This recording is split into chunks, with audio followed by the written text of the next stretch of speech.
Motherfucking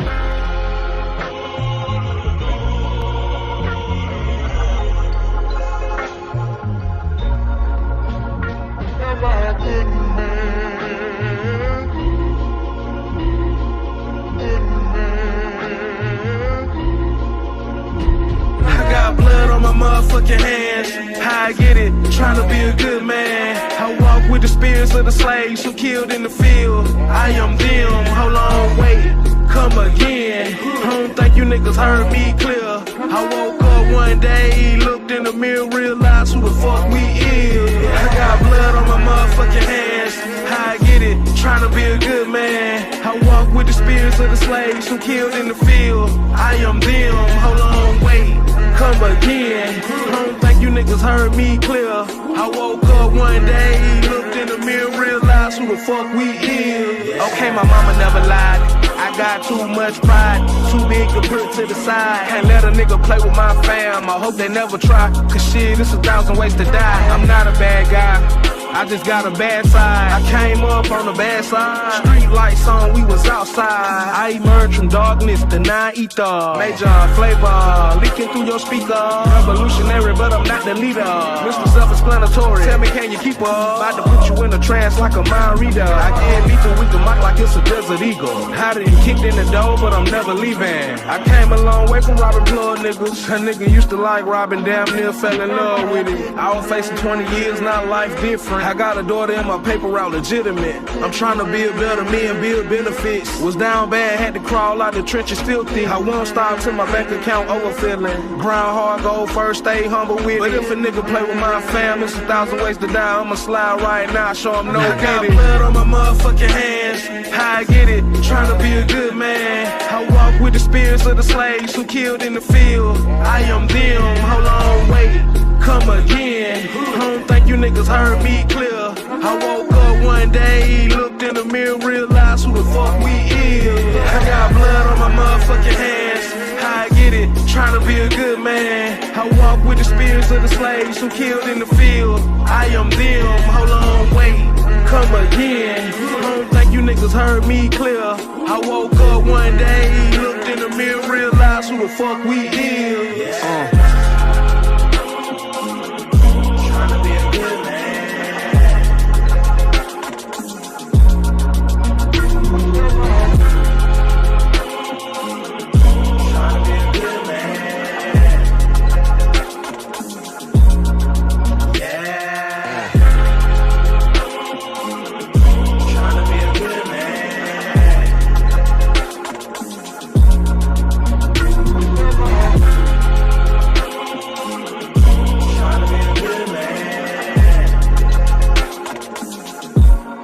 Okay, my mama never lied.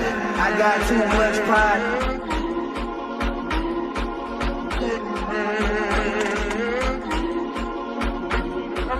I walk with the spirits of the slaves who killed in the field. Can't let a nigga play with my fam, I hope they never try. Cause shit, it's 1,000 ways to die. I'm not a bad guy.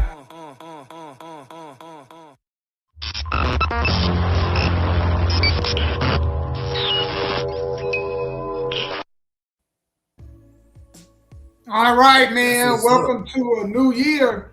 That was Hood Life Music, man. I'm actually doing an interview with him later on today. So I wanted to break out the show with this song. I told him as an independent artist, I've never heard a song or seen a video from an independent artist like that. So I think his song is very unique, very different. And man, the talent that I've been interviewing lately has been phenomenal. But with that said, man, I want to welcome you guys to the Nashville Cavemen podcast. I am your host, Damo Unleashed, and I'm here with a very good brother of mine. I'm going to let him introduce himself, plug in everything he needs to plug in, and we're going to go ahead and get this show started. That's what's up, man. I got blood on my hands. What a song. I like that, man. That was what's up. I like the lyrics. I like the beat. You said, what's his name again? Hood Life Music. Hood Life Music. So shout out to Hood Life Music, man. I would love to hear more of your music. Again, Sky Black. I'm a DJ on a radio station called offtopradio.com. If you are a local or up-and-coming artist and you need radio play, Hey, tonight is tonight. It's Tuesday, 7 p.m. to 9 p.m. offtopradio.com. My show is the D Bling Radio Show. I am the DJ. I have another DJ called Michael Anderson. He does hard hitter radio on the weekends, Fridays and Saturdays. And then when we play your music, we stream it on offtoprecords.net. So it's like iTunes and CD Baby and stuff like that. And if you've been on the website for the radio station, you see I have music videos on there. So not only do I play your music, I promote your music videos, and I stream your music that I play on the radio station.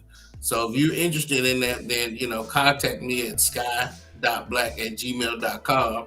And then once I get through doing all of that, then you're going to get interviewed by Mr. Damo over here. So we got y'all. If you really serious about this, we got you. And with that said, also this Friday, all of the artists that I interview, they qualify for So Driven Artist of the Year, which will be given out in December of this year. And the way it's set up is once you do your interview, you submit your music to Sky, then you automatically qualify in this competition. And the way this is, it's not a committee that'll be voting. It will be your fans that will come through and vote for you. And whoever has the most votes will be the So Driven Artist of the Year. This Friday, I am actually going to order the trophies. So you guys are going to be able to see the trophies. I want to start doing that promo, and I want the competition to begin once I get the trophies. So we're going to make this, I think artists should be rewarded for their work. There's not enough, platforms that reward artists for their work, their hard work. And a lot of them, they do put in a lot of work, a lot of time, a lot of money, a lot of hours. Mm-hmm. So I want to reward them. And I think the best way to do it is competitive fan bases voting against one another. That's right. I think it's fun. Oh, yeah. Healthy competition ain't bad. Yep. And so we're going to go ahead and get that started. Man, great New Year's, man. It has been a great holiday for me. Christmas and New Year's, even though New Year's I was at work, but I was able to go ahead and do a video recording, or not a recording, but like a video shoot with my family. So I brought the New Year's in with them, even though I wasn't with them. So, Gotcha. So it's pretty good. That's the blessing right there, right? That's you got it, man. How was your New Year's and Christmas? Well, Christmas was good, man, because we were able to, hey, Jasmine, we were able to go and buy gifts for other people. We spent maybe $200 getting gifts for other folks. We didn't buy ourselves anything. Like, as a man, whatever I want, I can get it through the year. You know what I'm saying? I ain't got to get gifts something. So that was the blessing, that we had saved up enough money to where Christmas time came. We knew parents who had kids that we went out and got gifts for, and I wrapped them because I told you I love wrapping gifts. That we went out and got gifts for, and that was a great feeling to be able to go to people's houses and drop off those gifts Christmas night. So that was Christmas. So when you can get to a point where you can be Santa Claus and go out and distribute, it's a great feeling. And then New Year's, hey, I'm just glad to see 2024. 2023 went by so fast for me.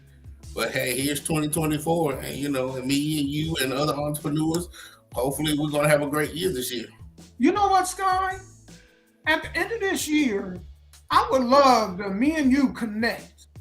You know what I'm saying? Or my family and your family connect and go ahead and do that. Man, there are a lot of misfortunate children out here that, and the parents, with inflation, it's hard for them. It's not that they don't want to get gifts for their kids. It's hard for them to do something. So you know what? Next year or later this year, I would love for us to connect and put together something where we can do that, and hopefully have more money instead of maybe like you and your significant other, y'all had 200. Maybe me and you could connect, me and my wife with you and your wife, and we actually get 400 or 500 and do that. Hey, we try to bring everybody together, because we try to get stuff off of angel trees. And that's what I done personally, my companies, we donate to like Second Food Harvest, Nashville Rescue Mission, 20 or 30 charities a year. So we also do that too. So that's another blessing. Yeah, I've that's gotten what to I the want to point get where into. it's not about me anymore. That when Right. God gives me something, I can be a steward over it and help others. That is a goal of mine this year, to get more involved in the community. Because I think, especially like males, just being a man involved with the community, just being an example for little kids, man, other young males. So That's it.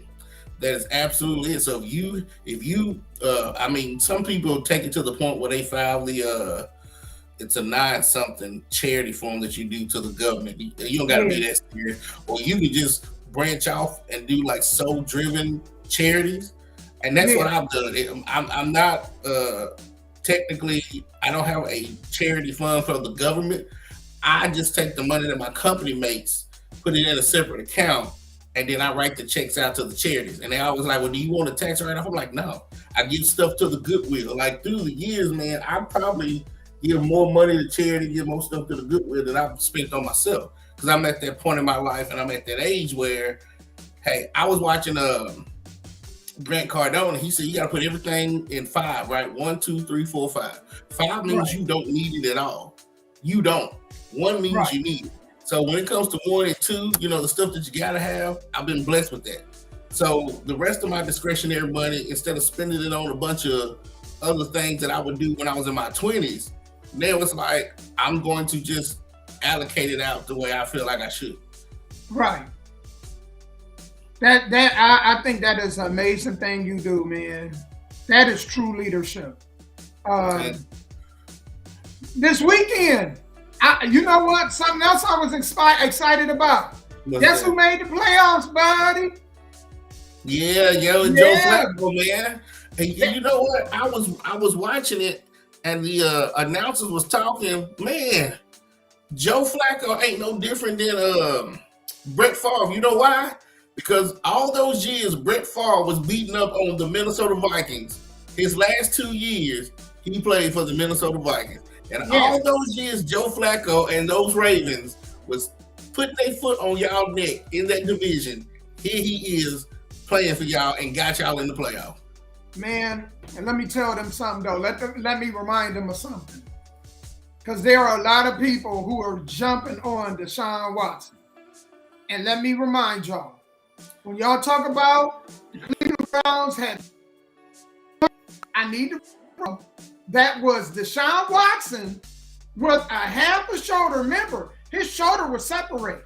The doctor said that he could have took a hit in that game that could have possibly ended his career because his shoulder was that bad. Okay? He had also a high ankle sprain. So with half his body, and remember in that game, he was awful in the first half. He come back after halftime, went 14-14, and he carried the Cleveland Browns on his back to beat Baltimore on a comeback. They were down 2 scores, and this man with half a body beat the Ravens. So y'all Cleveland fans, I need to remind y'all of that because y'all want to throw away Deshaun Watson. And y'all forget as much and as great. I got to give Joe Flacco his credit. But with that, at the level of competition. Because with me, the level of competition is everything. Okay? Right. This is what the argument I have in the LeBron Jordan debate. You know, LeBron had to go through Tim Duncan, Manu Ginobili, Tony Parker, Steph. He had to go through Steph Curry, Klay Thompson, Draymond Green, and also Kevin Durant. Now, I look at the people that Jordan had to go through, and none of them, I'm sorry, none of them was on that level. He didn't beat Larry Bird. Larry Bird then was whooping Jordan's butt. He never beat Bird. When he did beat Isaiah Thomas and them, they were at the end of their career. When he beat Magic Johnson, Kareem was already gone. Byron Scott was injured. Man, Worthy was at the end of his career, and Magic was also at the end of his career. So when people talk about the people that Jordan beat, Charles Barkley was not on Kevin Durant's level. He's not on the level of a Tim Duncan. I'm sorry. Not even a Steph Curry. Charles Barkley was good, but he wasn't on that level. Gary Payton was not Steph Curry. He was not equivalent to Steph Curry, Klay Thompson. You talk about LeBron had to go through two of the greatest shooters of all time. So I say that to say this. Y'all see the numbers that Joe Flacco putting up? He put that up against the Bears. He put that up against the Jets. He put up 250 against the Rams, who are okay. Amen. Jacksonville was on a 4-game losing streak when he put that up on them. So you also have, and then, the Jets. So you have to consider who Joe Flacco is playing against. And he's putting up great numbers, but don't mix that up with Deshaun Jackson or Deshaun Watson. Because Deshaun Watson, what makes him good and dangerous is you got to worry about his arm and you got to worry about him tucking that ball and running. Correct. Joe Flacco, y'all going to find out when the playoffs come around because they'll meet Baltimore in that second round if they get out of the first.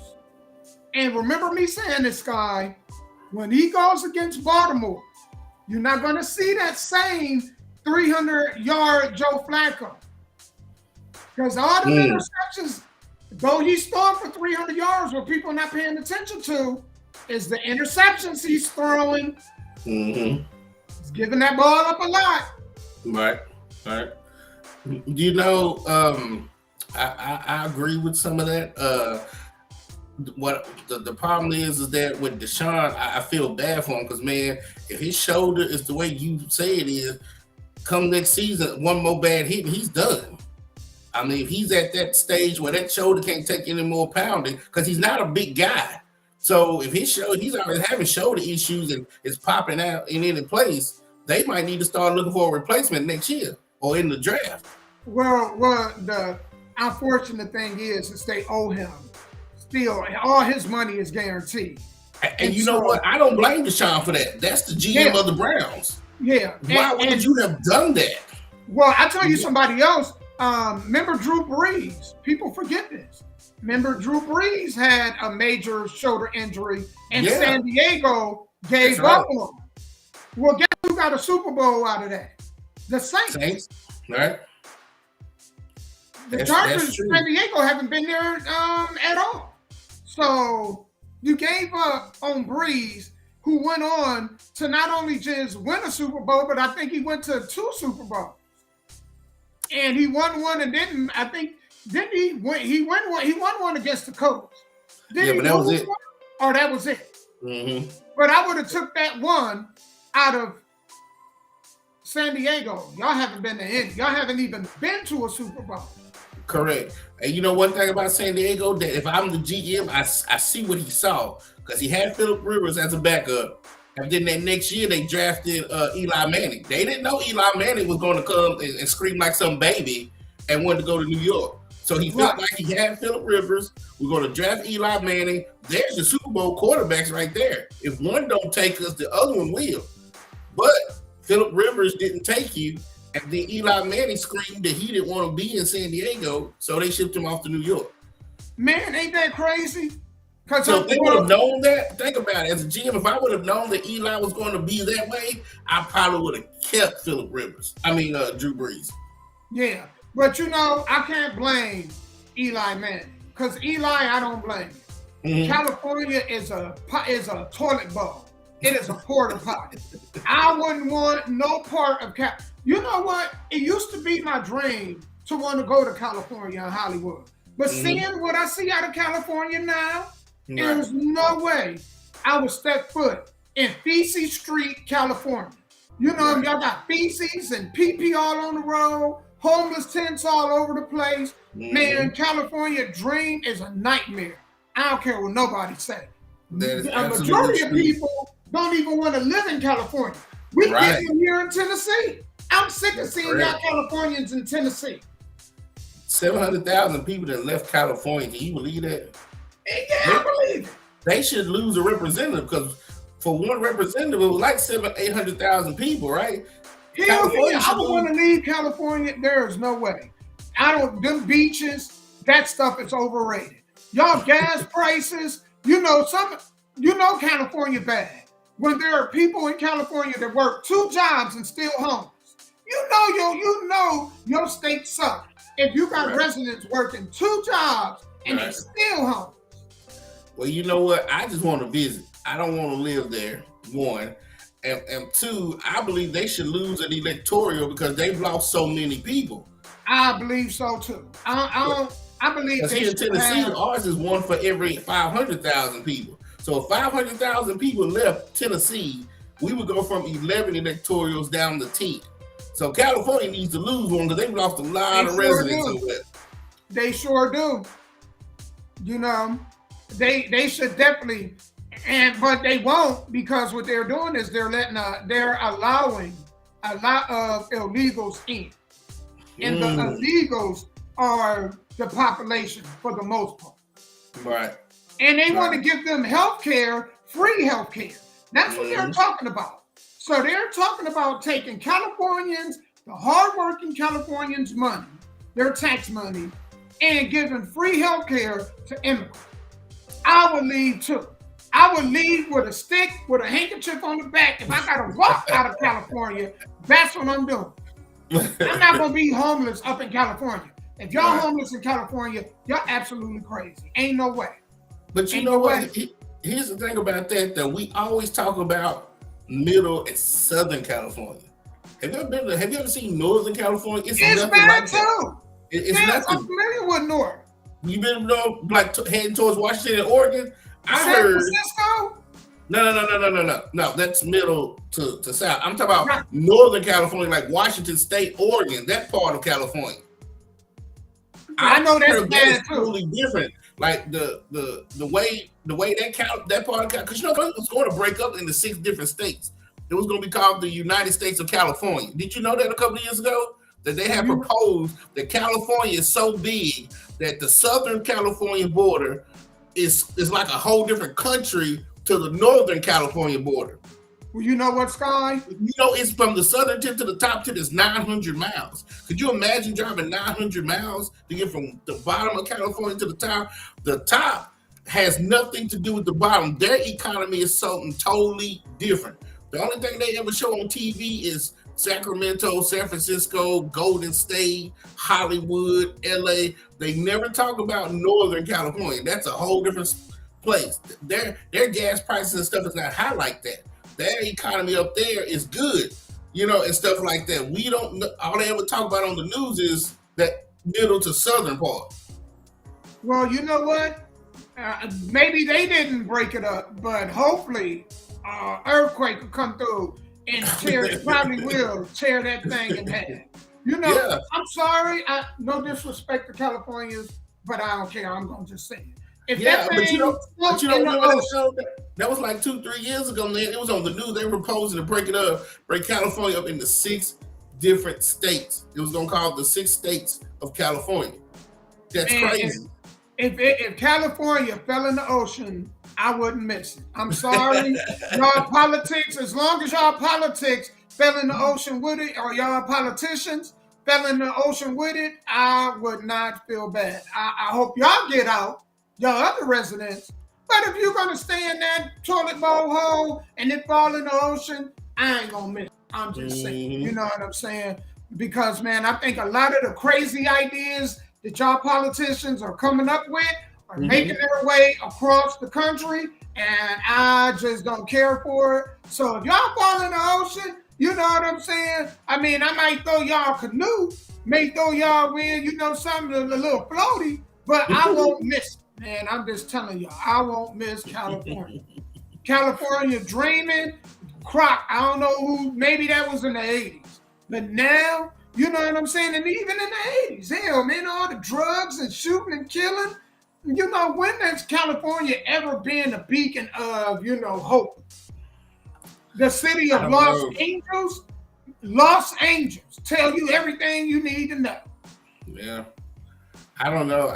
I've never really just studied the history of California. To be honest, I've only studied the history of this state, but I've never studied the history of California.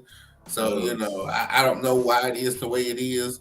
But I was listening a couple of times, and I've met some people from Northern California, and they said all that stuff you see on TV up in Northern California. Northern California puts you in the mind of Gatlinburg. Have you ever been to Gatlinburg? You've been to Gatlinburg, right? With the mountains and chalets. They say it's totally different. We don't have immigration problems. We don't have gang problems. We don't have none of that stuff that you see on TV. You know what I'm saying? I was like, well, that's dope. But if you look at a map of California, it's huge. It's huge. And if you live in Northern California, you would be like, I can't believe any of that stuff is going on unless you travel down there and look. So you're right. It will make sense. It will make sense from this perspective. You look at Tennessee. Tennessee is a red state, right? Right. But locally, Memphis is liberal. Right. Nashville now is starting to turn liberal. And what do you see? In Memphis, you see a lot of crime, right? And it's getting worse and worse. Okay? You look at Nashville, and what do you see? You see everything, crime going up. Mm-hmm. The cost of living is going up. Mm-hmm. None of these things benefit middle class or poor people. It doesn't affect rich people because rich people have enough money to be out of the way of all the trouble or everything that caused trouble to Nashville or Memphis. So they don't have to deal with it. It affects middle class and poor.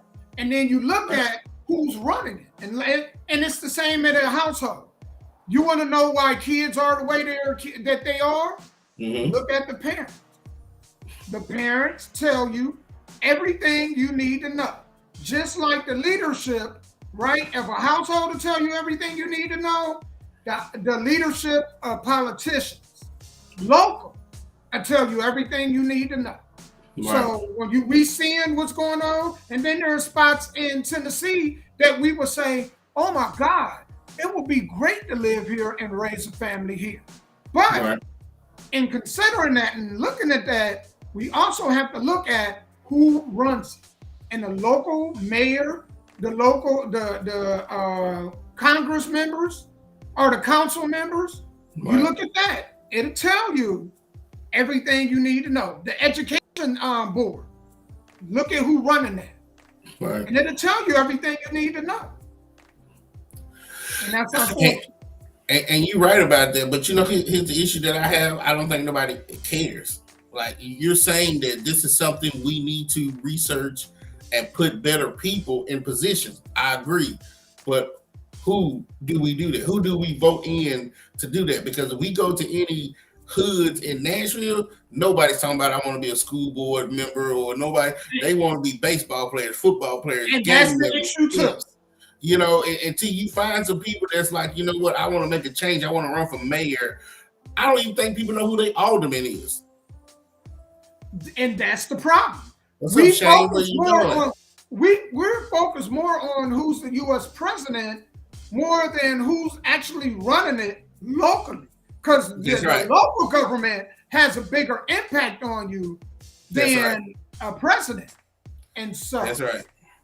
Shouts out to my former senator. She no longer runs, but her name was Thelma Harper. She was the senator for my district.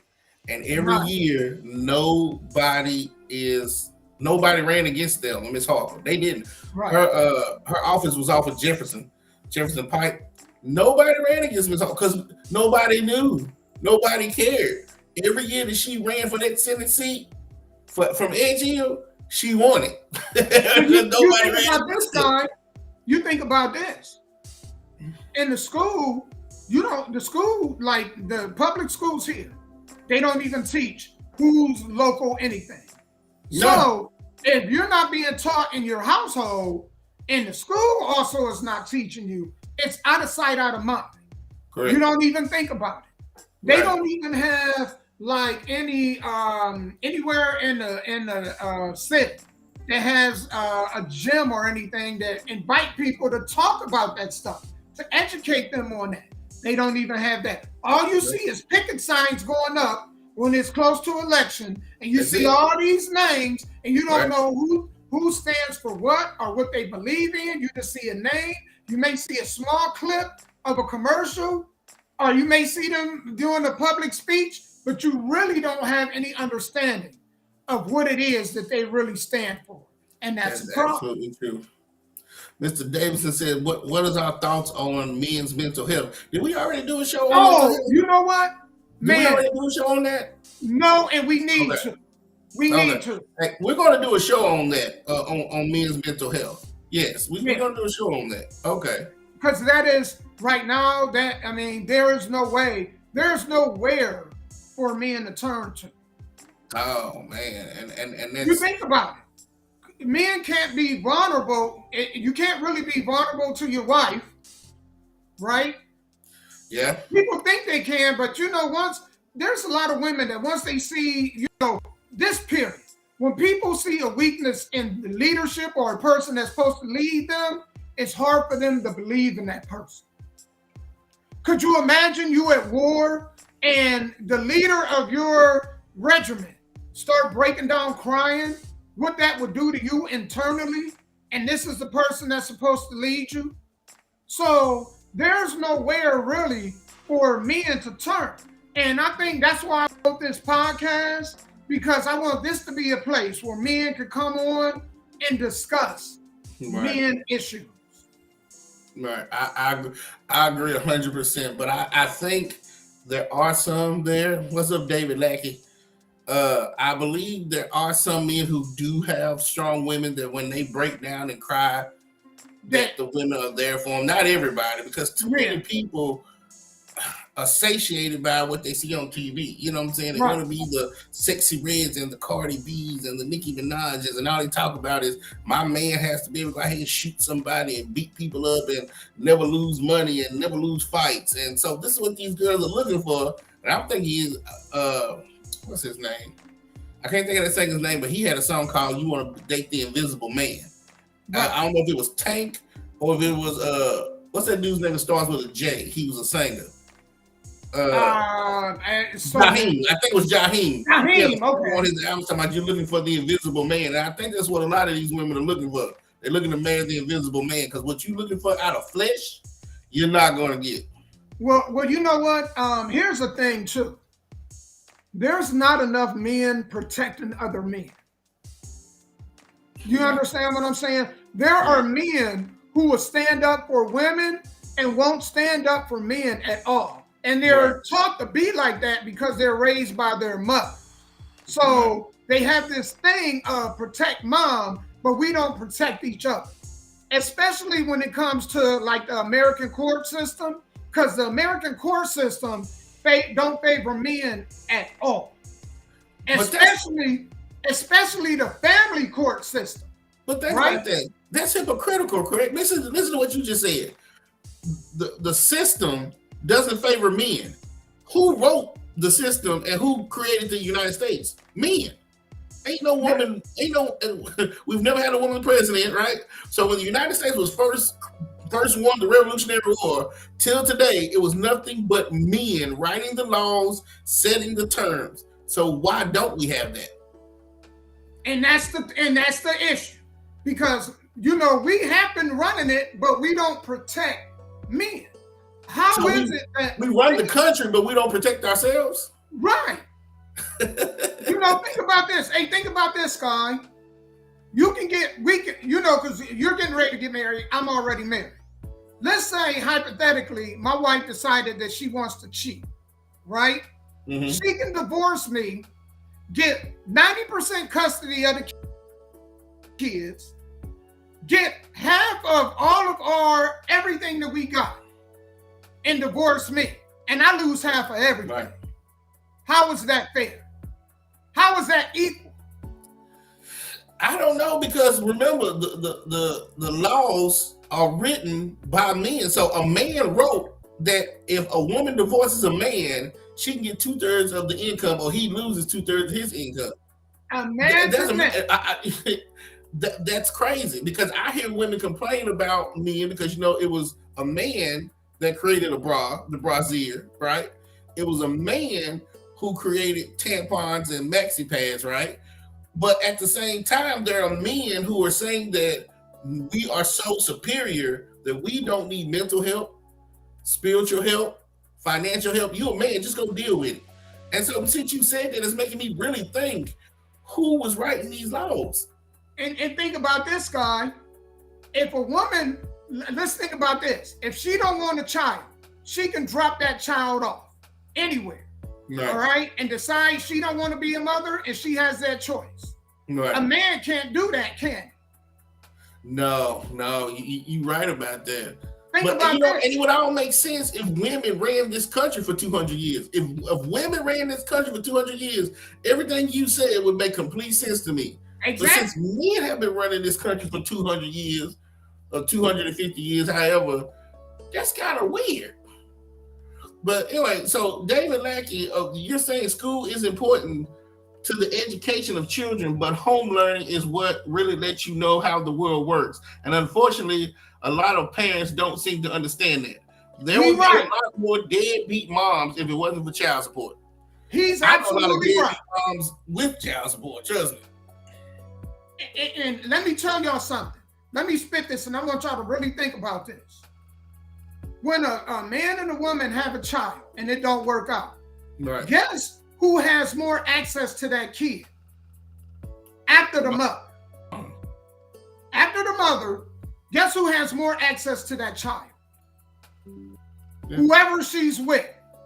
That means that the man that she chooses to be with have more access to the child than the father. And you know what's crazy about that?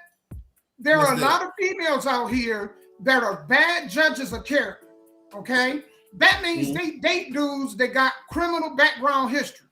They invite men who have either a history of selling drugs or some sort of history of violence into their homes to be overseers over their children, instantly putting them kids in a dangerous environment. Correct. And the family court system do not hold them accountable for doing so. So when we watch the news, a lot of these children that get abused, and a lot of them, how many cases have we seen where kids have got a hold of drugs? A lot. There's a lot of them. Yeah. And nobody holds these mothers accountable for that. And these men have more access to the kids through the mom than the fathers do. And that's crazy, but it goes back to what you said. What man sat down and wrote the law about abortion and parenting and said, since the baby is in the mama for 9 months, right? Right. The mama has more power and say so than the daddy. I think it should be equal. But again, a man wrote that law. It's crazy, man. So when it comes to men's mental health, that should have been one of the first things men wrote into law about a man's mental health, about what it takes to be a head of a household, raise children, and deal with what goes on into this world. But you know what, Sky? Yeah. Next week, well, now that we're here, because I know we got about 22 minutes left, and I know I want to get to a song, but I want to say this. Next week, we're going to make that the topic. Yeah. And we want all you men listening, we want y'all to give stories and examples of how men's mental health is not being taken care of. I got a lot of examples of how it's not and how it's becoming a problem. Right. But we're going to hold that for a discussion because that is a really good discussion. We just knocked out 20 minutes talking about it. And probably can go a whole other hour talking about it. That is absolutely true. You're right. So we're going to hold that for a topic next week. I'm going to get to this song, and then we're going to get to the topic today. The topic today is 5 things that we wish our older self can go back and tell our younger self. And I got some good ones, man. Sky, I know you do too. So we're going to get to a song. Y'all sit tight, man. Thank y'all for joining us. Before I go to this song, please subscribe to our YouTube channel. It's www.youtube.com/@SoDrivenMedia. Thank y'all for tuning in. Sit tight.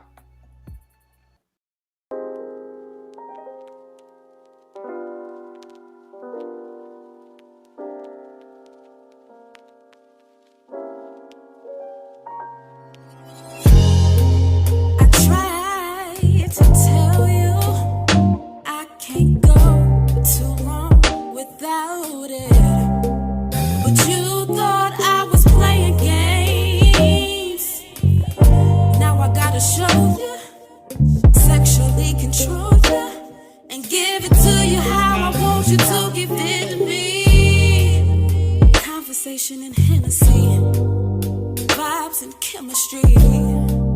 I may not drink, but I can be blunt and get you high off this mystery. Baby, baby, baby,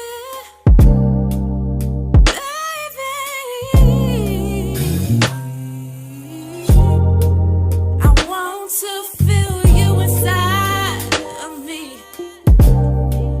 When I ask for it, give it to me before I go insane. Call it what you want.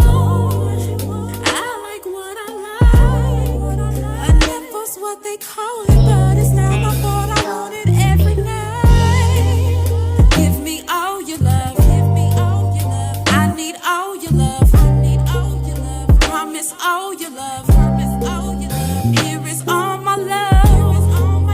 Give me all your love. Give me all your love. I need all your love. I need all your love. Promise all your love. Promise all your love. And here is all my love.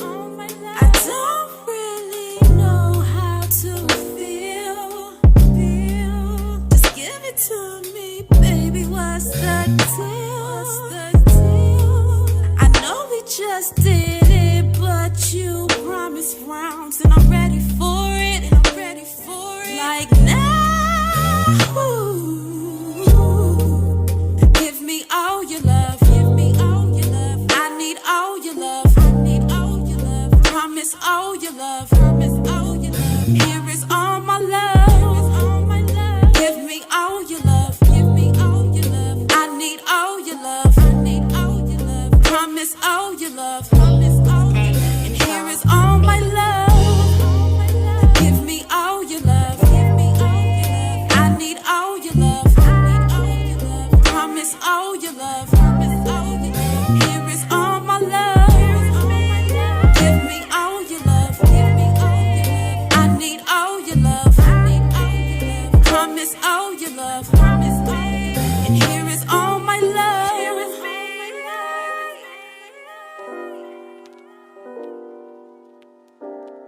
Can I hear that? Can I hear that?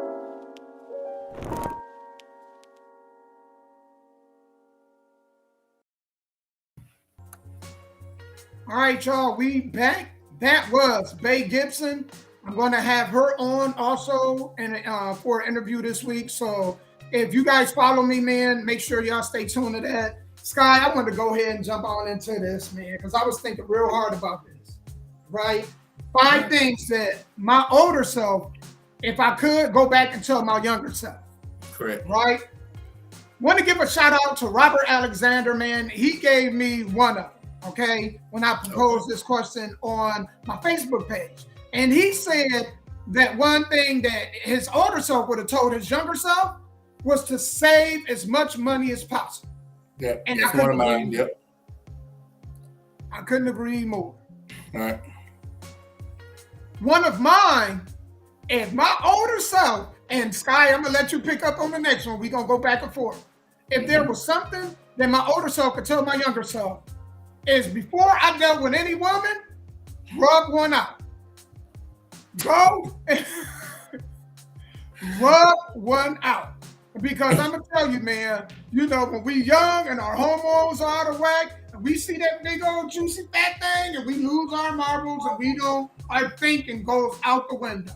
All right? It goes from here to down here. So, my older self, if I could do anything, I would tell my younger self, before you go on this date, go in this bathroom with a magazine and some lotions and rub one out. You know what I'm saying? Do not let know what I'm saying? Your man, your sweet meat get you in trouble. Right. Don't allow your sweet meat get you in trouble. That's what my Don't be a folks slave to your dick. I got it. You got it. Don't be a slave to your dick. And to piggyback off of what you just said, it reminds me of that movie. What was it called? There's something about Mary that had Ben Stiller in it, and his friend told him to go in the bathroom and rub one out before you go on the date with her. And then she opens the door, and he's like, "Well, where did it go?" And it was in his hair. I don't know if you remember that movie.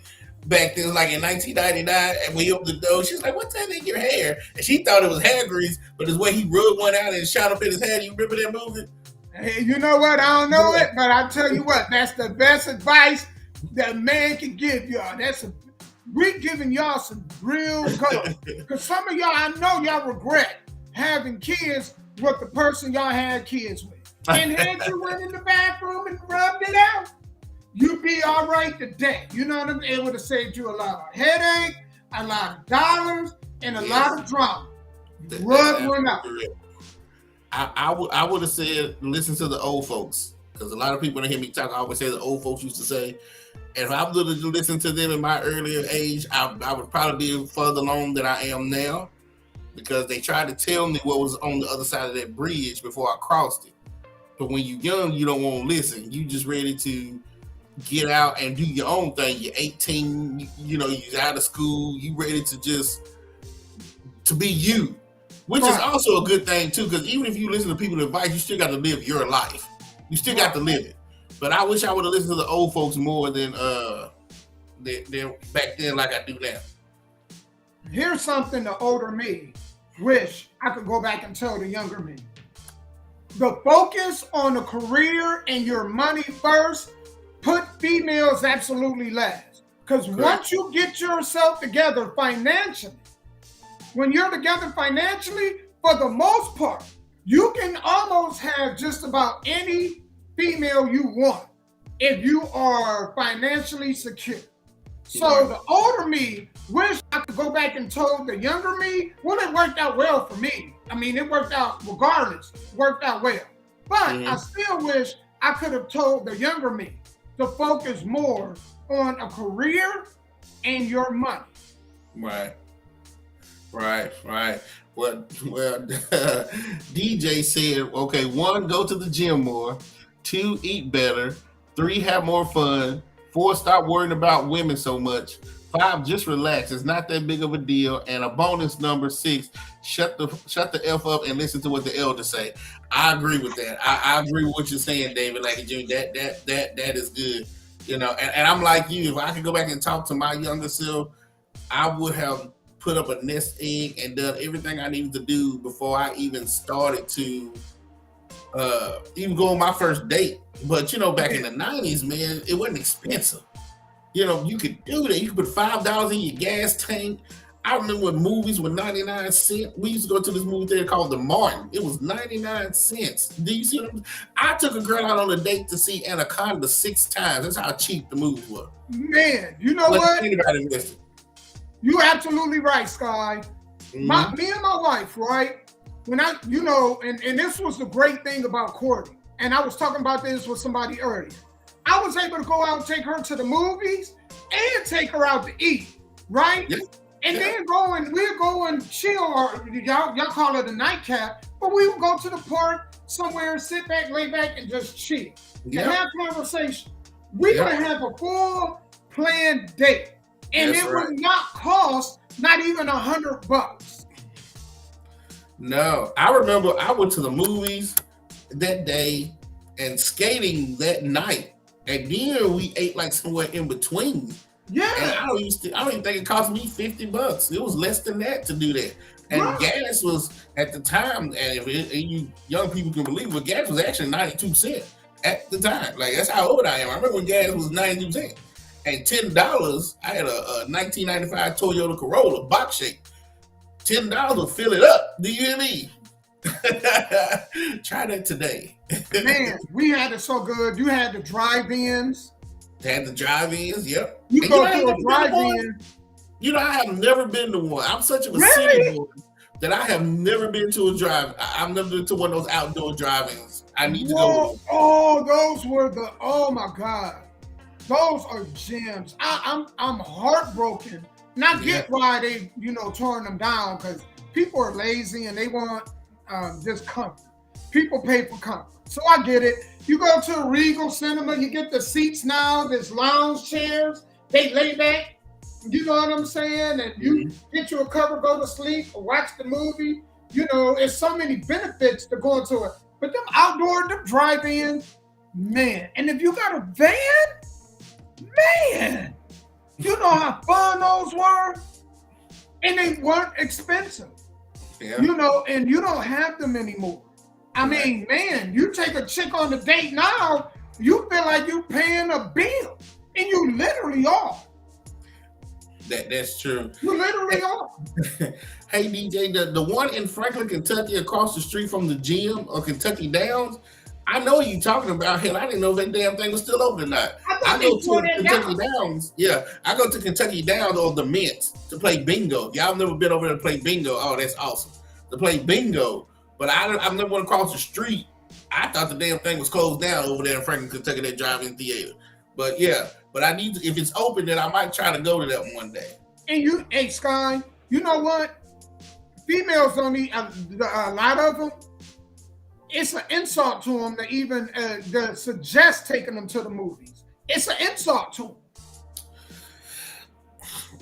Ain't that crazy?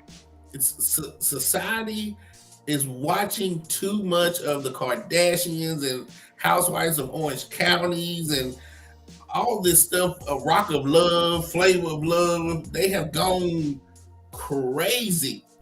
They've gone crazy because this is what these women want to see. They want to see a man who can take them to the moon on the first date. And again, you're dating the invisible man because no man can do that. And and here's the thing. You guys worship too many Hollywood relationships. Now, the Cardi B and Offset, you know what I'm saying? The Amon Shepard and what was the one he was dating? What's the name? Amon Shepard, his former wife. She was a singer. I don't know. I thought you were talking about Amar Rashad. That's what I thought you said. No, not Amar, but Amon Shepard, the basketball player. He was dating the dark-skinned R&B singer. I don't know who that is. I'm sorry. Something like that. I forget her name, but I'm looking at her face. But you look at all these Hollywood relationships, and all of them. You said what was his name? Amar Rashad? Amar Rashad? No, Amon Shepard. Amon Shepard. No, Iman. He played for the Cleveland Cavaliers. He used to play for New York. Shumpert. Iman Shumpert. Oh, yeah, I know you're talking about. Yeah. And he was dating that. He was married to her, dating that dark skin. Tiana Taylor. Huh? Tiana Taylor. Yeah. So you look at that. Look at the rapper in New York that his wife just cheated on him. The freestylers. I don't know. I'm looking at these Pat Poos. Look at Pat Poos. Man. Damn, I love Remy Ma. She was one of my favorites. He held her down for those 8 years she was in jail. He didn't cheat or nothing. She get out of jail, and a couple of years later, she's sleeping with somebody else. Man, that hurts. So think of all these Hollywood relationships that y'all try to model what y'all want, and look at how they fail. None of them ever work. Have you ever noticed that the Hollywood relationships that last the longest are the ones you never hear about? They're like LL Cool J and his wife. Yep. Denzel and his wife. Samuel L. Jackson and his wife. All of them, you never hear about their wives. Only time you ever see anything about their wives is when they're talking about an anniversary. How many years they've been together. But the ones that last the longest, relationships, period. The relationships that last the longest are the ones you never hear about on social media. Right. You don't hear about it. Me and my wife, we got Facebook pages. We are not Facebook friends. We don't talk on Facebook.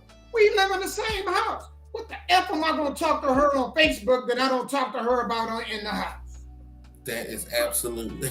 So what would be the point of her and I being Facebook friends? For what? I love that. What would we get out of that? You know what I'm saying? Like, so many people are trying to get validation from the internet. And that's why y'all stuff never work out. The older me would have told the younger me, keep your, and I do it anyway, but I still would have gave myself this advice. Keep your personal business off of public platforms. Yeah. Keep your life private. I agree. And my younger self would have looked at me and said, what the hell are you talking about? Coming up in the 80s, we would have known. I couldn't even, in the 80s, I couldn't even spell social media. So I'd have been like, well, what the hell are you talking about? What's a social media? You know what I'm saying? Right. I knew payphones. That's what I knew. I didn't even know cell phones back then. It was just payphones and house phones. Talking about a cellular phone, you know? I'm like, okay. Well, if I see it, I'll remember it. You know what I'm saying? Yeah. The first cell phone I had when I think it was the Verizon or the singular phones that came out. They was some big old ones that you couldn't even fit in your pocket. Yep. You're the only fool walking around. I was one of the only fools walking around with the cell phone that had these super high roaming charges. And I was the only one, and I'm thinking I'm cool because I'm walking around with a damn phone. And nobody else had one. Right. That's right. I remember folks that had the car phones, you know, if they could afford them. And then I remember folks that had those big, huge, long gray cellular phones that you couldn't put in your pocket. You actually literally had to just walk around and hold your hand. Yeah, like some boombox. But the first one I ever had was a was it AT&T? It was one of them, and it cost me $35 a week to keep. It was prepaid to keep it going. And then in 1998, Cricket had came to Nashville because they went to Chattanooga, and they had sold like 225,000 phones. So they moved their way to Nashville, and I bought me a Cricket phone, which at the time Cricket was terrible. You could hear other people's conversations. Like you would dial somebody, I'd be dialing you, but then I could hear your next door neighbor talking while me and you talking. Like it was terrible back in the day. Mm-hmm. Even cordless phones. I remember I picked up my cordless phone to call somebody. I heard a conversation between a man and a woman the whole time. I hadn't even dialed the number yet. So I listened to their whole conversation till they hung up. You know what I'm saying? Like, yeah. Damn. Yeah, you can pick up other people's conversations back then. That's how bad it was. So you know the government was having fun with that. Thank you. And man, could you imagine the police station sitting there around the corner from your house? You incriminating yourself unknowingly? That's absolutely correct. You right. You is right. You know, so that was my first ones back then. But as time progressed, they got better, and then they went to monthly. You know what I'm saying, and all that other stuff. But yeah, if I could go back, I don't know if I even would want a cell phone because I remember I had my first beeper when I was like 15. I enjoyed that, man. Oh my God, that was the stuff back then. Your little people going, especially when the ones came around and had voicemails.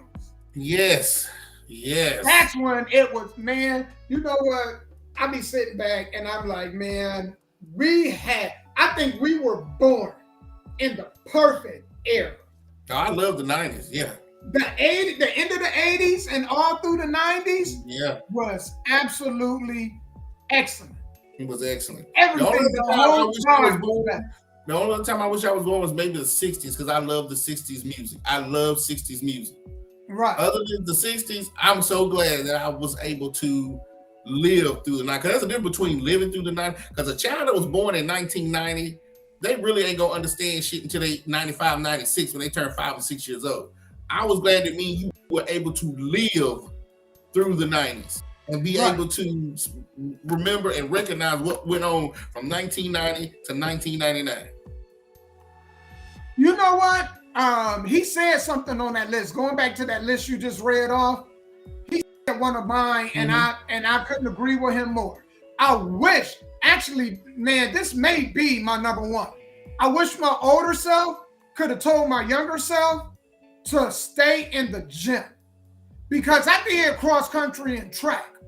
Right. Now I see the value of your health being in shape when there are a lot of dudes that smoke and drink their bodies away.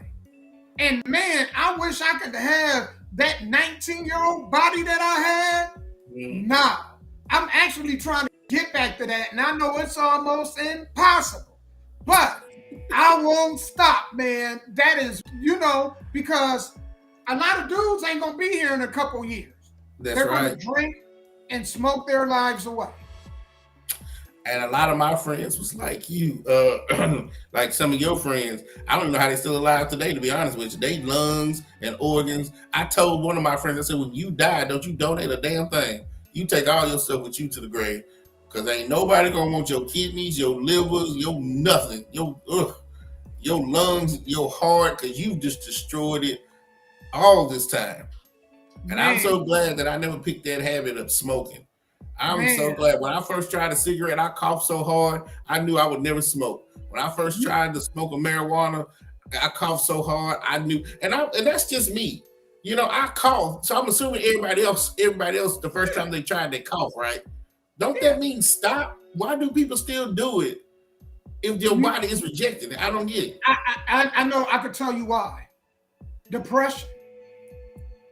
When you are depressed, people would take and put anything in their body to if it feel like they're escaping. So people try to escape their reality. That's why alcohol will always be such a booming business. That's why marijuana will always be a booming business. That's why drugs will always be a booming business, because people try to escape their reality. What made me quit smoking cigarettes and blank amounts and that stuff was simply because somebody said, well, how did you quit? I didn't want my kids to pick up the habit. Hey, man, what you said, that's right. That is the number one driving force of why I quit. I didn't want my children to think that, hey, well, dad did it and he lived this long, so it's cool if I did. Absolutely. And that's the crazy part. And DJ, I'm with you, man. Tobacco, man, is just about as strong of an addiction as marijuana and anything else. And I tried that. And I'm so glad that you said it, because I tried it. And do you know my kids today, 2 of them, they do that. They smoke cigarettes and marijuana. Yeah. They never seen daddy do that at all. But I guess they mammy used to do it. So I guess that's where they picked the stuff up from. And you know the bad thing about it? Think of how much money y'all can save and y'all can invest. That's all that money that y'all spend on that can be money you invest into your future. Stocks, gold, silver, whatever it is. Think of how much money y'all spend a week on that and where that money can go. And people talk about the government and the rich should spend more to help you out. Why? Why should rich people have to help out poor people if poor people are going to make the choice to have bad habits and put money into those habits that can go elsewhere? I agree with that too. I agree. Because if I'm Tyler Perry and I have millions of dollars, if your own mom and daddy won't loan you money, why the hell would I loan you money? If the local bank won't, what's it called, a sin bank, they won't loan you money, why the hell would I loan you money? So I see that. I get it. I get it now. I didn't get it back then. I'm not going to lie. I used to think the same thing. Why don't the rich come and help? But now, as I'm building businesses, I see it. And if you work hard, you don't want to have to give your money to people who are not going to put in the same effort. That means I got to you don't know what I got to do at my job. For me to have to go through the stress of even getting the money from my job to help you out, and all you can do is go and smoke and waste your money going to smoke and drink. If you want to do that, fine. Don't ask people who are hard workers to help support your habit. If you don't see the value in your own future, right? Why should anybody else? Right. Why should the government help you with housing? If you need help with housing, why are you smoking cigarettes, drinking? You ain't got no money. That is true. And DJ, thank you so much for keeping that away from your daughter. That is great. And I'm with you on that, Damo. But here's the thing: what the government looks at it as, right? If everybody listens to me and you, the alcohol business would go out. The tobacco business would go out. The tobacco farmers would lose their jobs. So they want that. They want us to talk about it, but they don't want nobody to stop smoking, because you would put a whole industry out of business if people actually thought about their health and put down those cigarettes. Well, and that's the thing. They want people dependent on other stuff, because all that stuff keep poor people poor. That's right. Spending your money on that stuff, you're not spending it on things you need to spend it on. So those are habits that keep you in power. Right. That's absolutely correct. And so, and that's what I'm saying. So it depends on what side of what side of the ruler you want, that you can keep us broke spending the money on, let's just say, tobacco, right? But if we smarten up, then guess about all those tobacco farmers who are about to go out of business, all those plant workers, all those who got Newports and Salem's, all those companies would just collapse. So the government would have to take care of those people, or they're going to have to take care of the people that's smoking the product. Well, they get a kickback. The thing is, from all these companies, they get some kind of kickback. Yeah, right? I believe that too. Yeah. And the other thing is, we had COVID, right? Which was a respiratory, attacked the respiratory system. And they still, even in a pandemic, they still didn't shut those industries down. That tells you everything you need to know. Even your health ain't important when it comes to the government. Because if your health was important when it came to the government, anything that harms your respiratory system, they would have put a pause on. But they didn't. So that tells you that the government don't care for you, really. They really care to control you, to keep you at a certain level. Which is why these programs say, well, we'll give you housing, but the man can't stay around. We'll give you food, but the man can't stay around. So it's not there to help. It's there to control. Right. So I'm just going to leave it at that. So at the end of the day, it's like a no-win situation. But the government is going to win because they know a lot of people they're just not going to stop. Right. I mean, maybe the tobacco industry might take a dip every now and then, but people have been smoking tobacco since back in the Roman times, like weed. You know what I'm saying? So it's you never, really think about that, never Sky. going to end. So you really think about that, Sky? Mm-hmm. Somebody made this point. I think it was David.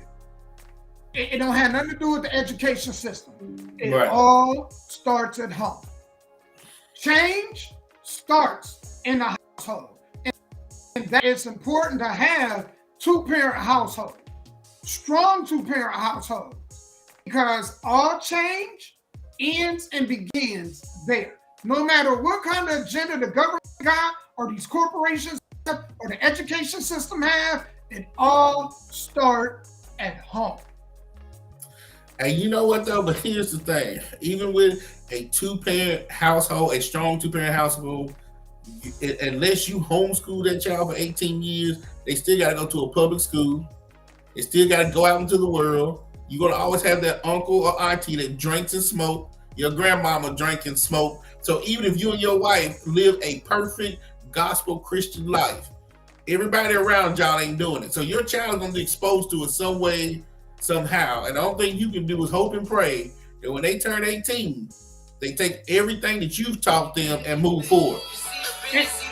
And that's the key, because man, what my kids and teaching them, I always told them this, and I always said this to them: if there's anybody else in this world to have more influence over you than me, and I'm the one clothing you, I'm the one putting a roof over your head, I'm the one putting food in your stomach, if it's somebody else that has a bigger influence over you than me, something's very wrong. Because nobody can have an influence over me that's not taking care of me. And that's the problem. We look for validation from people who don't really care for us, care about us. And so I always tell my kids, Because I do all this, I'm the one that have your best interest at heart. So why wouldn't you come to me first? All them other people, when you're down, you can't go to them. So why would you depend on them for any advice? Why would you let them influence over you? Even your peers, they're not putting any food on your stomach. I can get you a pair of shoes. They can laugh at your shoes and embarrass you out of wanting to wear them shoes. But what they won't do is provide you shoes. And that's what I used to tell mine. It don't matter what's on your feet as long as your feet ain't showing. Right. All this other stuff don't even matter. I agree with you 100%. People they seek validation for people who could care anything about what's going on in their life. So I told my kids, and that's something as parents, our number one thing is not just our ability to teach, it's our ability to influence.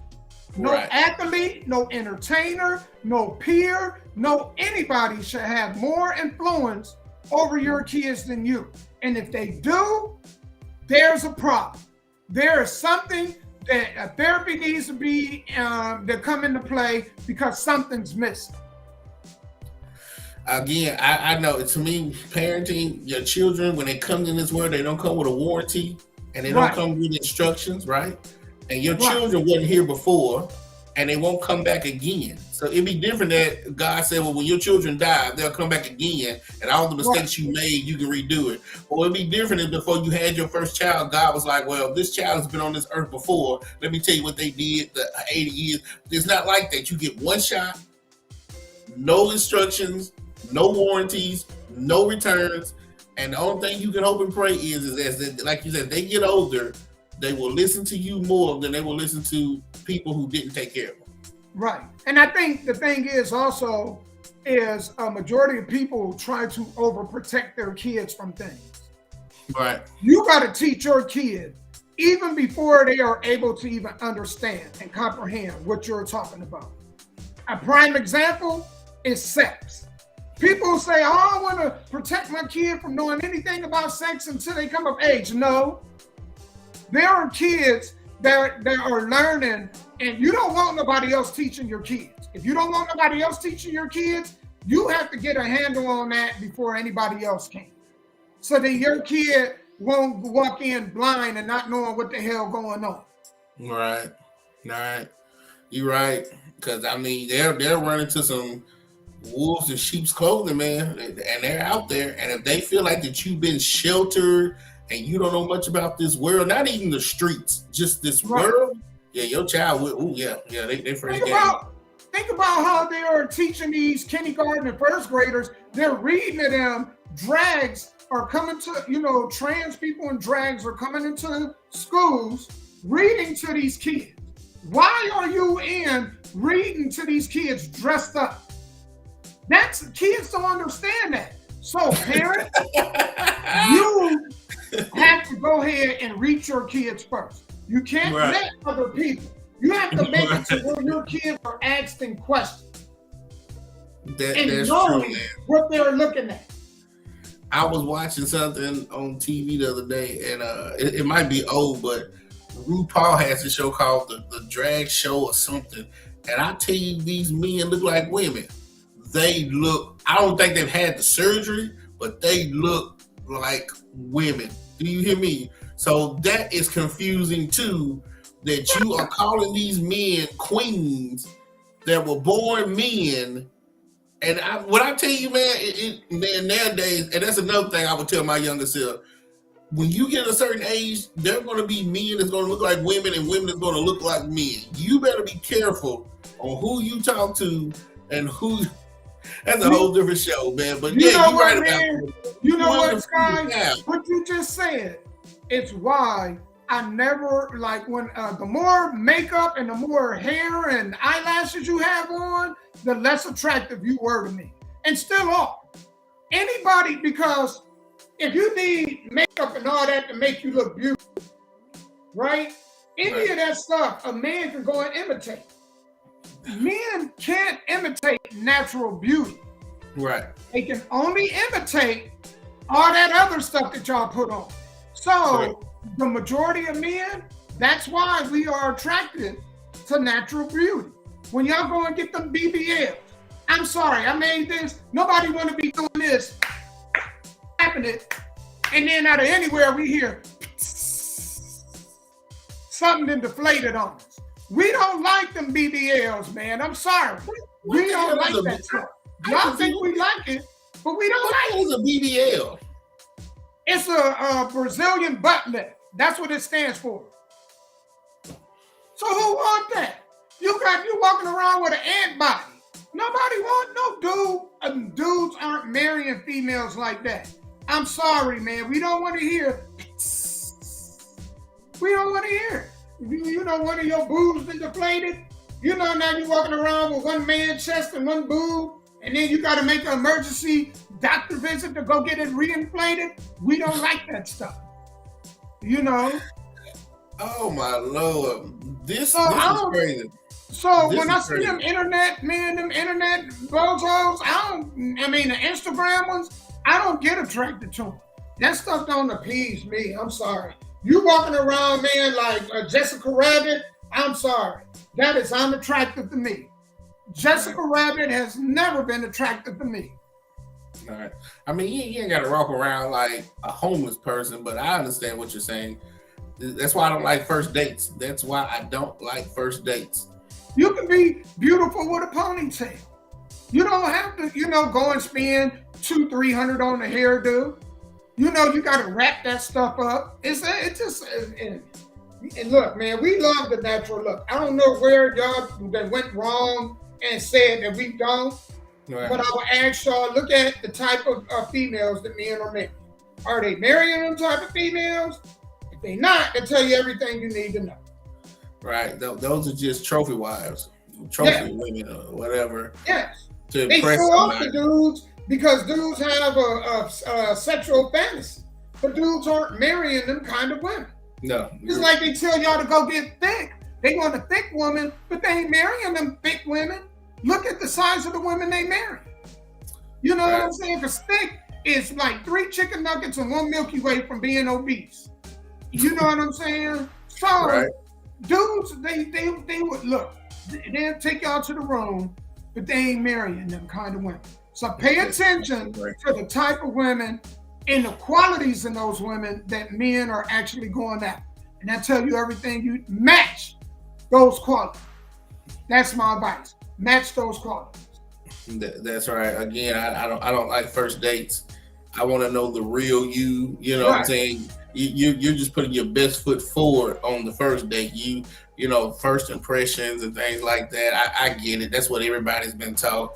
But I'm like you. I just don't see it. I mean, I know women that take an hour to get ready just to walk out of the house and go to the store. Like, they can't catch you slipping. They can't catch you slipping. Who is paying attention to you? You never know who's looking at me. What the hell?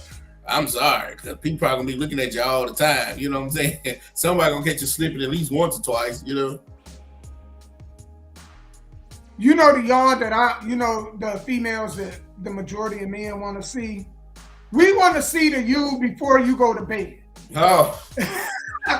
We want to see on the first date the you before you go to bed. I'm talking about after you wipe all that stuff off your face, before you put the hair bonnet on, you know what I'm saying, or the hair wrap. That's the you we want to see on the first date. If you're not confident to bring that you to the date, that's right. Then don't go on the date. Yeah, especially not with me. Don't do that. Do not do that. I want to see with your wig off, your eyelashes off, all that old stuff. Right. I want to see what you look like when God brought you into this world. I don't care about all that makeup stuff. But again, if people listen to us, Damo, guess who's gonna go out of business?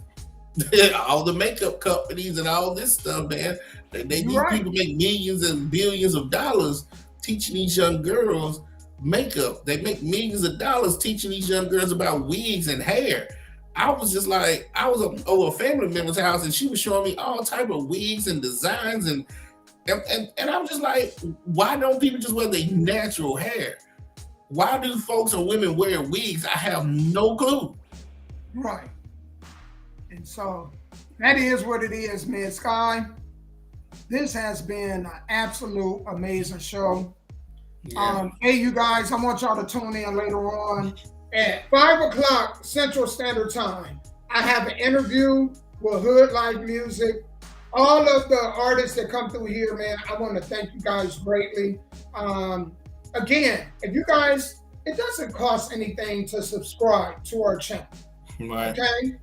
Sky, why don't you plug them into the CEO Cartel YouTube channel? Because you guys need to follow his YouTube channel also. So, Sky, go ahead and plug that in.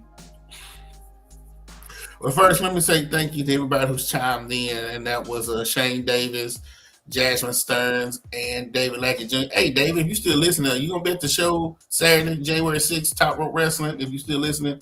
But he said that, that he's in the mindset that as long as the house is taken care of, and he puts 20% up and make sure the water, the lights, the rent, the internet, the trash, the gas, his woman is taken care of, the child is good, then, his discretionary money he will spend on his smokes. I get it. He said he spreads 20% across stocks, gold, and silver, as well as a little crypto. Dave, you have to teach me about crypto because I don't know nothing about that. But that's good, though. It comes out. You know what, Sky? To David, that's great. My issue is with people who don't take care of that stuff, but then they have these habits. See, if you want to have that for your extra, there's nothing wrong with that. I don't want y'all to take this message wrong. There's nothing wrong with that. It's the people who don't do that other stuff and put their priorities on liquor and smoke and don't have life insurance, don't have anything saved up or anything like that. That's where the issue is at. Because then them people say, well, the rich people aren't doing enough. Well, they shouldn't. They shouldn't care for you. It is your responsibility to be accountable for your own life. That was the message I wanted to get out. So, David, I agree with that. If you take care of all of that, and then you want to smoke or drink or whatever and have extra to do, fine. There's nothing wrong with that. Yeah, I get it. But like you said, it doesn't cost much to like, share, and subscribe. The name of my show is called The CEO Cartel. It's, YouTube/CEO Cartel 2120. I just want a bunch of, CEOs and entrepreneurs to come together for us to talk and chit chat and do things like that. Just have conversations about like this one. How does it apply to business? The last show we did was the pros and cons of internet. How does it apply to business as a employee, employer, and as a customer? So those are the three ways I break things down on the hour show Thursday nights right now at 11 p.m. I might start doing it early. The only reason I did 11 p.m. because I was watching Thursday night football, and so I would do Thursday night football then. But since there's no more Thursday night football, I might do it a little bit earlier. So yeah, you can check us out on that. Check us out on here, man. We are so glad that y'all comment and watch, and we just try to give y'all the information that we, especially y'all young ones, 18 to 25. We're trying to really talk to y'all because when we were 18 to 25, there was people trying to talk to us, but we only could talk to the people in the neighborhood. This is 2024. Me and him, we could be talking to millions of people right now that are 18 to 25. Can you imagine that? When me and he was coming up, it was just the elders in the neighborhood. Now you actually could drop gems to thousands of people that are watching right now. Ain't that crazy? All over the world, not just the country, but all over the world. And that's the beauty of the internet. And we really do appreciate you guys. Man, you guys are what helped this show keep going. And Sky, I want to speak up. I want to go back to this point. So this weekend, y'all, I won $300. And how did I win that $300? How did you I'm playing fantasy football every year. So it's $50 to get involved. It's about 10 of us, 10 to 12 of us that actually play, right? And the winners, the money is divided amongst. So I won the championship this weekend. I actually blew out the person that I played, which was a former supervisor of mine. Shout out to him. Daniel Harper, shouts out to you. But I blew him out like 175 to 84. So kudos to my fantasy team, the Dirty Birds. We won our championship, and I got my money. I got my money's coming. So that was great, man. You're going to have to teach me. I've never played fantasy football. I played playoff brackets at a job where you picked the teams that was in the playoffs. and then you chose those teams to whoever made it to the Super Bowl won. You won the whole thing. But I've never done fantasy football. Man, So next year when we get in, I'm gonna tell you how it works, and I'm gonna bring you along because I want you to join this too. You're gonna love it.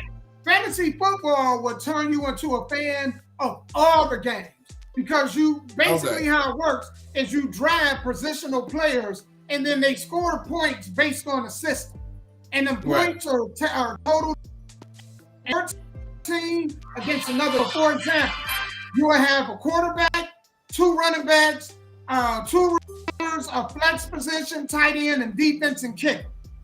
And their points will go up against the other team points. And so I got to show you, man. You'll love it. Okay. Yeah. You definitely gonna have to show me how that works. Because I mean, next week is week 18. So you said you won the championship. Yeah. So y'all just have like a in-season championship, or y'all have like a whole playoff Super Bowl championship. And then the last. So y'all don't do nothing but the playoffs, right? Yeah. So last week was the playoffs started last week, and then well, actually, it may have been 2 weeks ago. I'm trying to think. No, it was last week. It was last week because it was only 4 teams, right, that qualified. Them 4 teams, it was the 1 seed, 2 seed, 3 seed, and 4 seed. I was actually the 3 seed, and so I played the 2 seed. I beat the 2 seed, and then the 1 seed beat the 4 seed, and I had to play the 1 seed for the championship. So it's the 3 seed, who was me, against the 1 seed, and I beat the 1 seed.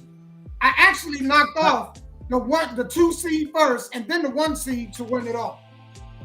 So congratulations! You knocked off the top 2 teams. The top 2 teams. How did you win? Like how did it go? Because you know what I'm saying? Like what was the rules? Your quarterbacks get so many points for yards, passing, running, and touchdowns. Same for your running backs, your receivers, your kickers, and your defense. So it's a point system, and you score points. Both teams, and whoever team got the most points wins the game. Gotcha. Okay. I didn't know that. Yeah, next season you have to teach me how to do that. Okay. So do I pick a team for the 50, like the playoff brackets you see back in the day, or do I create my own team? We have that's. I'm glad you asked that. So we have a draft. Okay, everybody picks out a number so they know where they draft in the draft. Okay, so it goes the first pick to the 10th pick. Then when the second round rolls around, the 10th pick gets the first pick of the second round, and the first pick get the last pick. And then it just keep rotating. But you draft players. So you draft a quarterback or running back or whatever you want in each round until you got the players you want. It's like a regular NFL draft. Do you draft like individual players, or you just draft like a whole defense? No, the defense is the whole defense. But the offense is individual players.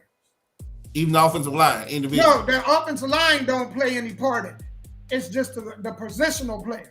Quarterback. Okay, the skill players. So the people who can actually score, the quarterback, running back, fullback, wide receivers, tight end. Yes. Okay. So what about if your defense scores like an interception? You get points for that.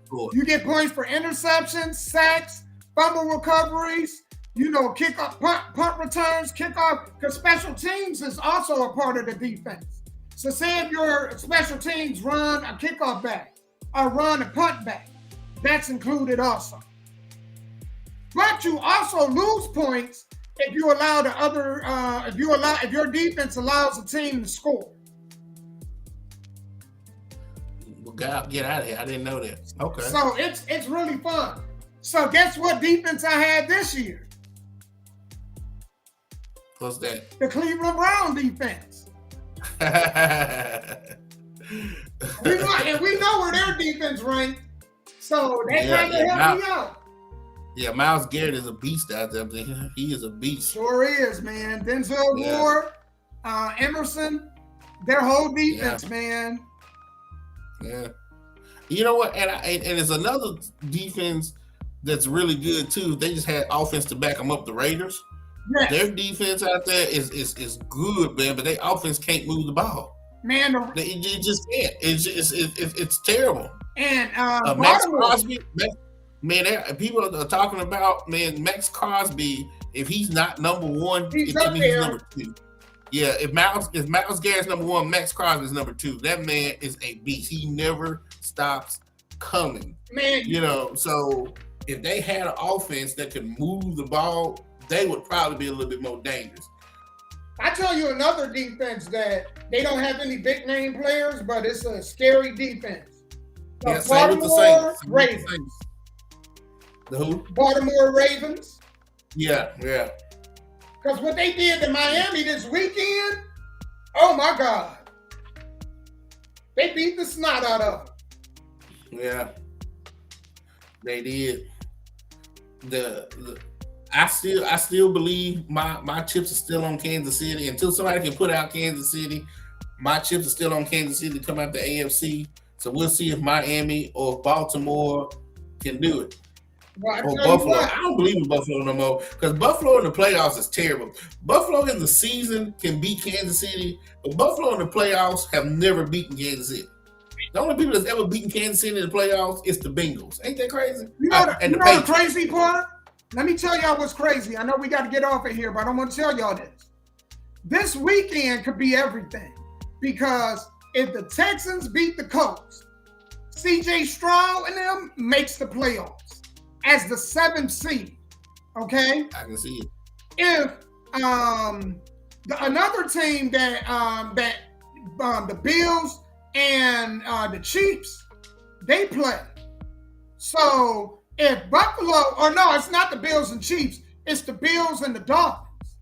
So the Dolphins lead the division right now. But if the Bills beat them, the Bills would actually be the divisional winners. That means that the Dolphins in the first round, guess who they will play? Who is that? The Chiefs. If Buffalo beats Miami and the Chiefs will play in the first round of the playoffs. But if Miami wins, then they'll win the division and Buffalo will play Kansas City, yes. Right? So that game's going to be probably the best game of the week. Man. I don't know when they play, Saturday or Sunday. I don't know when they're playing because there's no more Monday night and Thursday night football. It's Saturday. So some of these games are Saturday and Sunday. Yeah. Oh, that's gonna be exciting. Off the real. Yeah, that's gonna be exciting. Yeah, this really is gonna be exciting. So the best week of football is week 18, I guess. It sure is. It sure is. That's good. Well, I hope everybody has a great week. I always look forward to these Tuesdays. Thank God every week that I can get up and do this. So tonight, D-Bling Radio Show, 7 p.m. to 9 p.m. Your guy, I'm sorry I can't pronounce his name. Who's the guy? Something. Bakari Dufresne. Bakari. His music will be played tonight. So new music from him. I still got new music from other artists that will be played tonight. And then Thursday night at 11 p.m., the CEO Cartel, that podcast. And Damo, I got to get you on there. I don't know what your schedule is on Thursday nights at 11. Oh, I'm free. But, I'm free. Yeah. Okay. Gotta get you on there. And so, we can do that or whatever. But other than that, man, it's been great to talk to you, man. Man, you know what? You know how great of a show this was? Mm-hmm. We went over a half hour of our scheduled show time. That's how fun this is, y'all. So thank you guys for tuning in. Please subscribe. Again, It's www.youtube.com/@SoulDrivenMedia. It don't cost, and you can see it at the bottom. If you look at the ticker, it has the URL to the YouTube channel. It don't cost nothing to subscribe. Ring the bell. That means anytime we go live, you guys get a notification. You can watch the video. Yeah, that's it. So, thank you guys, man, for really tuning in. We are out. Peace. Thank you, Sky, man. It's always a pleasure. All right, my man? All right. See you next week. Yes, sir.